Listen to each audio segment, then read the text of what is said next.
उत्तराखंड के रुड़की में एक निकाह समारोह उस समय हाई वोल्टेज ड्रामे में बदल गया जब दूल्हे की कथित प्रेमिका अचानक बैंक्वेट हॉल पहुंच गई और शादी रुकवा दी। युवती ने दूल्हे पर करीब 10 साल तक प्रेम संबंध रखने और निकाह व शादी का झांसा देकर धोखा देने का आरोप लगाया।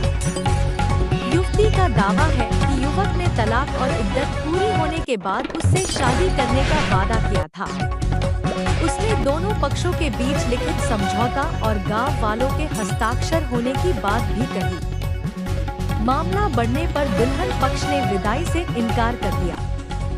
इसके बाद बाराती लौटने लगे और दूल्हे को बिना दुल्हन के ही बारात वापस ले जानी पड़ी।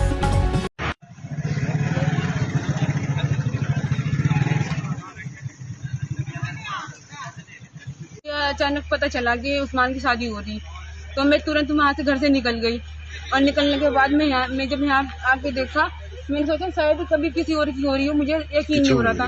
तो जैसे मैं अंदर जाके देखा तो सच में उस्मान था। और फिर मैं यहाँ पे जब आई तो आने के बाद मैंने उससे बोला कि तू शादी कर रहा, तो उसने तो मुझे बोला कि तू यहाँ क्या करने आई, इसे किसने बुला दे यहाँ, तो यहाँ क्या करने आई। और सब उसके भाइयों ने उसके दोस्तों ने सबने मेरे साथ बहुत बदतमीजी की, मुझे धक्के देके यहाँ से निकाला गया और मुझे बाहर तक मुझे खींच कर लाए, वो निकाला गया मुझे। उस्मान कहाँ का रहने वाला था?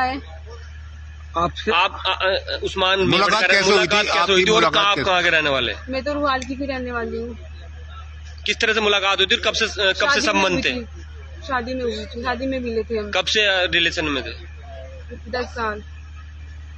तो 10 साल से झांसा ही दे रहा था क्या? जी, झांसा ही दे रहा था 10 साल से मुझे कि शादी करूंगा तेरे से ही करूंगा, भरोसा रख, ऐसे ही करके बस उसने मुझे प्यार के जाल में फंसाता रहा।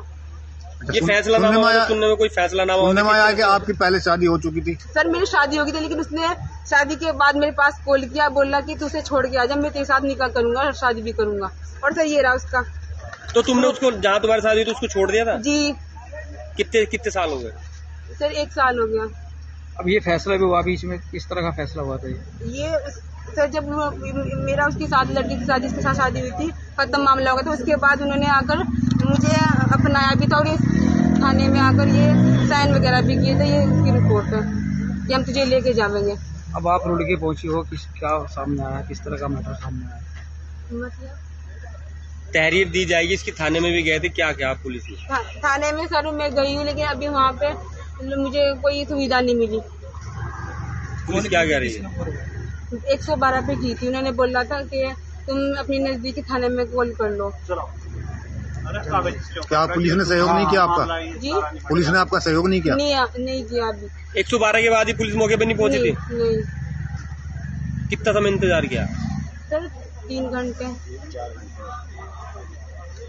तो जिस तरह से तुम्हारे से भी शादी हुई थी, फिर दूसरी लड़की से शादी कर रहा था, तो क्या लगता है पहले तुम्हारी जिंदगी में फिर दूसरे की? मुझे लग रहा है कि उसकी जिंदगी भी खराब हो रही है और कुछ नहीं। जो लड़का मेरा या अपना की नहीं हो सका, वो उसका भी मुझे नहीं लग रहा। उसे उस लड़की को मेरे हिसाब से मैं यही कहना चाहती हूँ उस बहन को कि उसे अपना रिश्ता ना जोड़े बस। लेकिन जिस तरह से तुम्हें पता था कि यहाँ भी प्रोग्राम चल रहा है दूसरे की इज्जत, तो क्या तुम्हें लगता है ठीक था इस तरह का कदम उठाना? मुझे अच्छा नहीं लग रहा था बिल्कुल कि मैं ऐसा करूँ, लेकिन मुझे मजबूर किया गया उस उस्मान ने, जो मैं यहाँ तक पहुँची हूँ।